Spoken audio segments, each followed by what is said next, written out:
आप देख रहे हैं एबीएन महाराष्ट्र। मैं हूं आपके साथ मुनीर आरिफ खान। नाजरीन, वैसे तो औरंगाबाद लोकसभा सीट पर हुए चुनाव की गिनती आने वाली 4 जून को होगी और किस उम्मीदवार को औरंगाबाद जिला के अवाम ने अपना नुमाइंदा चुना इसका फैसला भी हो जाएगा। लेकिन जिस दिन से इस इंतखाबी हल्के की वोटिंग हुई यानी गुज़िश्ता 13 मई से लगातार इस लोकसभा सीट को लेकर अवाम की मुख्तलिफ राय और अंदाजे सामने आ रहे हैं, क्योंकि चाहे महाविकास आघाड़ी हो या फिर महायुति, दोनों ही की जानिब से ये दावा किया जा रहा है कि इस बार इस सीट पर इनका कब्जा होगा। लेकिन जहाँ तक एमआईएम की बात की जाए तो मजलिस की जानिब से वैसे तो गुज़िश्ता 13 मई ही से औरंगाबाद ज़िला पर दोबारा अपना कब्जा बरकरार रखने की बात सामने आ रही है। लेकिन गुज़िश्ता 2-3 दिनों से एमआईएम के छोटे बड़े नेताओं के साथ साथ ओहदेदारान और कारकुनान ने अपनी कामयाबी को लेकर तमामी अंदाजों और दावों को अब सच करार दिया है। नाज़रीन, गुज़िश्ता लोकसभा चुनाव के मुकाबले इस मरतबा औरंगाबाद ज़िला का सियासी माहौल कुछ मुख्तलिफ था। यानी 2019 के लोकसभा इलेक्शन में 2 नहीं बल्कि एक ही शिवसेना मैदान में थी और खुद बीजेपी शिवसेना का इत्तेहाद भी था।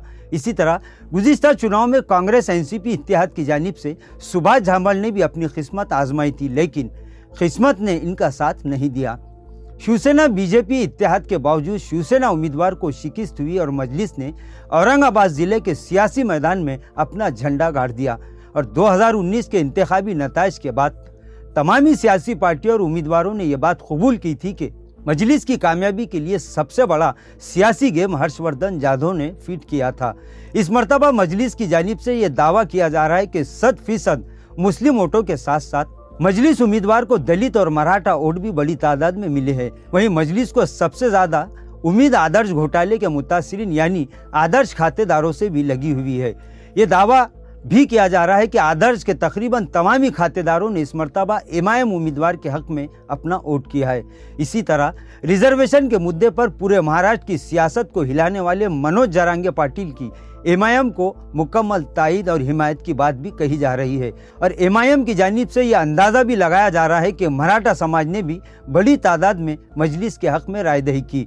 और इन सारी बातों का कैलकुलेशन करते हुए एमआईएम ने यह उम्मीद जताई कि मजलिस उम्मीदवार को इस मरतबा यानी 2024 के लोकसभा इलेक्शन में कम से कम 4.5 लाख वोट जरूर मिलेंगे।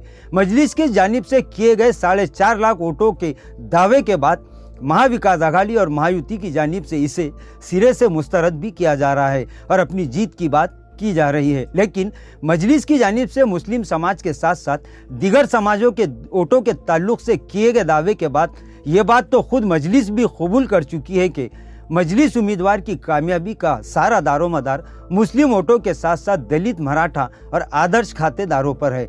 अगर दलित, मराठा और आदर्श मामले से जुड़े वोटर्स ने सचमुच मजलिस के हक में ही वोटिंग की जिस तरह इन लोगों ने वादा किया था, तो फिर मजलिस का दावा सच साबित होगा। यानी अब सवाल ये पैदा हो चुका है कि दलित और मराठा समाज के साथ साथ 2024 के लोकसभा चुनाव में क्या वाकई आदर्श खातेदारों ने अपना आदर्श निभाया है। ये तो आने वाली 4 जून को ही पूरी तरह से साफ और वाज़े हो जाएगा। नाजरीन, आज के लिए बस इतना ही। कल फिर मुलाकात होगी कुछ नई खबरों के साथ। तब तक के लिए मैं मुनीर आरिफ खान आपसे इजाज़त चाहता हूँ। अल्लाह हाफिज़।